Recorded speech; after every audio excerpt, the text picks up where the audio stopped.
नमस्कार दोस्तों, स्वागत है आप सभी का आपके अपने YouTube चैनल हिंदी एकेडमी में। जैसा कि आप लोगों ने थंबनेल पर देख लिया होगा, आज हम लोग बात करने वाले हैं अब प्रैक्टिस सेट को किस तरीके से सॉल्व किया जाए। यानी प्रैक्टिस सेट की बहुत बड़ी भूमिका होती है, तो हमें ये भी पता होना चाहिए कि सही प्रकार से प्रैक्टिस सेट हम लोग कैसे सॉल्व करें, ताकि जो तैयारी हम लोग कर रहे हैं उसमें उसका योगदान सही प्रकार से हो सके। तो चलिए शुरू करते हैं। और सबसे पहले ये जानने से पहले कि प्रैक्टिस सेट हमारा कैसे सॉल्व करें, आप लोगों को ये जरूर पता होना चाहिए कि प्रैक्टिस सेट की क्या वैल्यू होती है हमारे एग्ज़ाम के लिए। आप सभी को पता है कि हम लोग तैयारी कर रहे हैं कौन से एग्ज़ाम के लिए, DSSB के लिए, ठीक है। और DSSB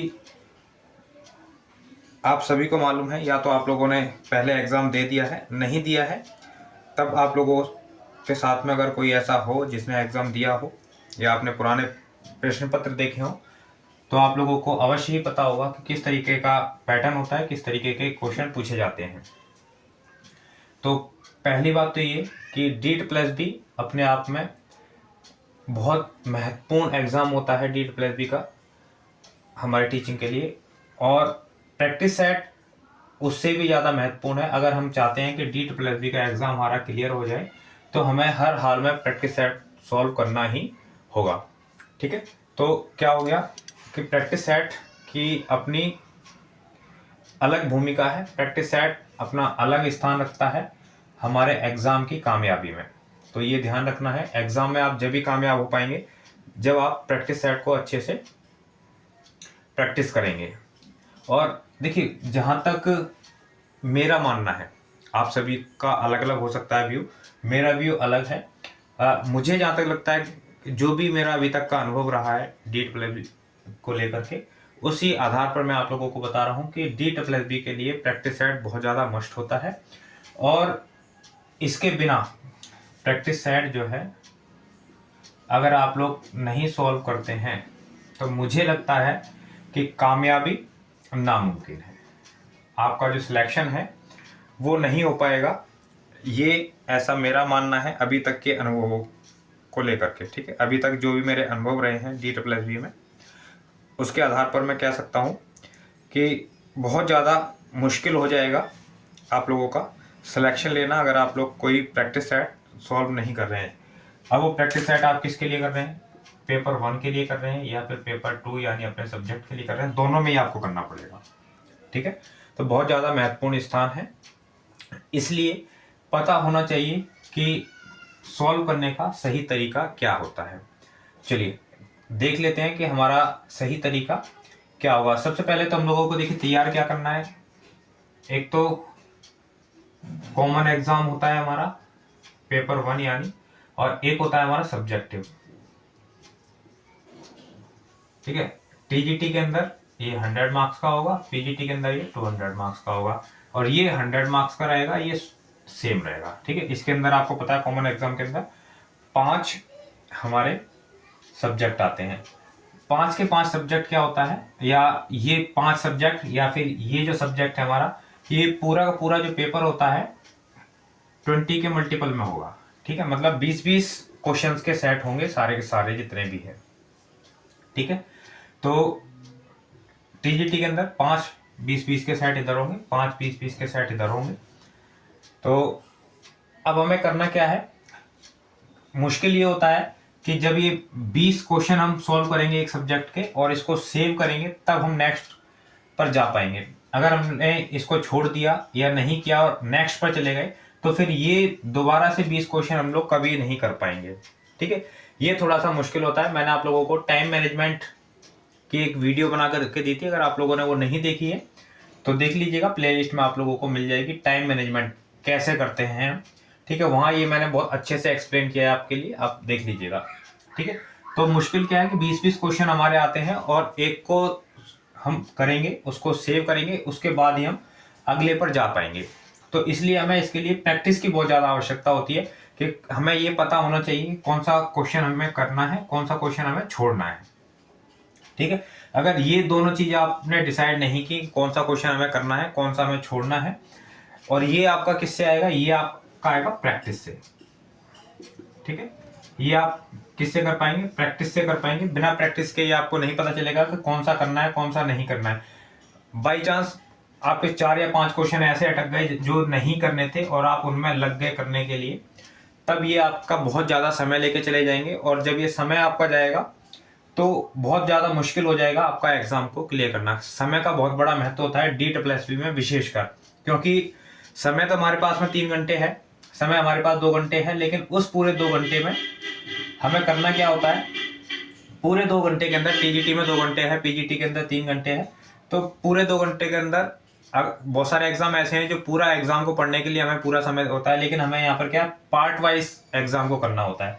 ठीक है, तो पार्ट वाइज एग्जाम को करने के लिए प्रैक्टिस की बहुत ज्यादा आवश्यकता होती है। पहले आप प्रैक्टिस करेंगे तो आपको, और प्रैक्टिस कई बार करेंगे, ठीक है, प्रैक्टिस करेंगे तो आपको पता चल जाएगा इस तरीके के क्वेश्चंस अगर आते हैं तो ये मुझे छोड़ देने हैं, इस तरीके के क्वेश्चंस हैं तो थोड़ा सा एफर्ट करके मुझे उनको कर लेना है, ये आप लोगों को करना ही पड़ेगा।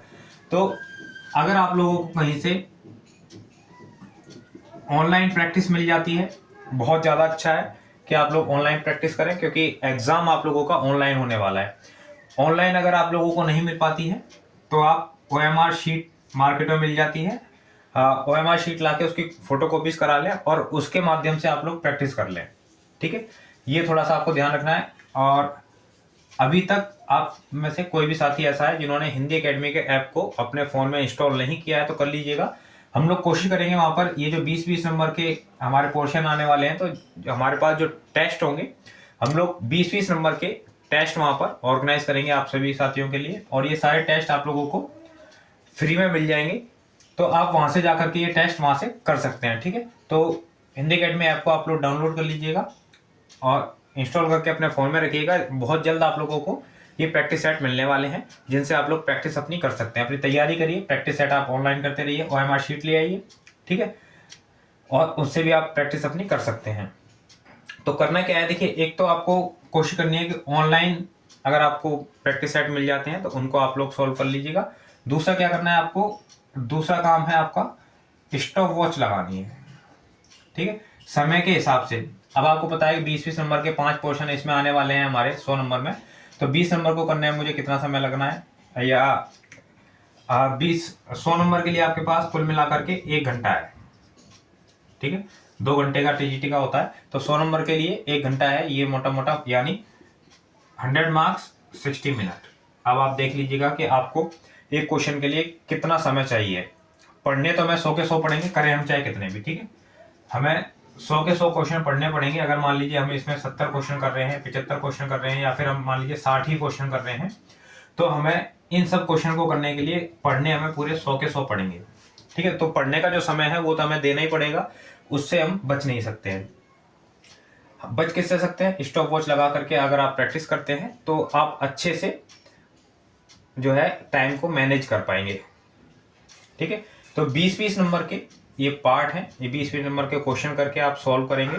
ठीक है, कोशिश करें कि 20-20 नंबर के पार्ट बना लें, उसको सॉल्व करें और उसके बाद अगले पार्ट पर जाएं। इस तरीके से करेंगे तब आपको बहुत ज़्यादा बेनिफिट होगा। ठीक है, अब आपको करना क्या है, देखिए, मान लीजिए आपने कोई एक पेपर है, फर्स्ट पेपर या सेकेंड पेपर कोई भी आपने सॉल्व किया, और ये है हमारा कितने का, 100 मार्क्स का। ठीक है, 100 मार्क्स का है ये, और उसके बाद में इसमें से आपने क्या किया कि 70 क्वेश्चन आपने अटेम्प्ट किए, 30 क्वेश्चन आपने छोड़ दिए। ठीक है, 70 आपने अटेम्प्ट किए, 30 क्वेश्चन आपने छोड़ दिए, आपको नहीं आते थे। उसके बाद आप मार्क्स काउंट करेंगे, हो सकता है कि इसके अंदर 70 में से भी कोई आपका गलत क्वेश्चन हो, उसका आंसर गलत हो जाए, और आपके नंबर जो है वो मान लीजिए 70 आपने अटेम्प्ट किए, नेगेटिव मार्किंग के 60 नंबर आपके आए। ठीक है, तो सबसे पहला काम प्रैक्टिस सेट में, सबसे पहला काम क्या करना है, ये जो 30 क्वेश्चन आपने छोड़े हैं इनको बहुत विशेष रूप से पढ़ना है। ठीक है, ये 30 क्वेश्चन आपने छोड़े, यानी ये 30 क्वेश्चन आपको नहीं आ रहे थे, इन 30 क्वेश्चंस को आपको क्या करना है, सॉल्व करना है बहुत अच्छे से अगले प्रैक्टिस सेट को सॉल्व करने से पहले।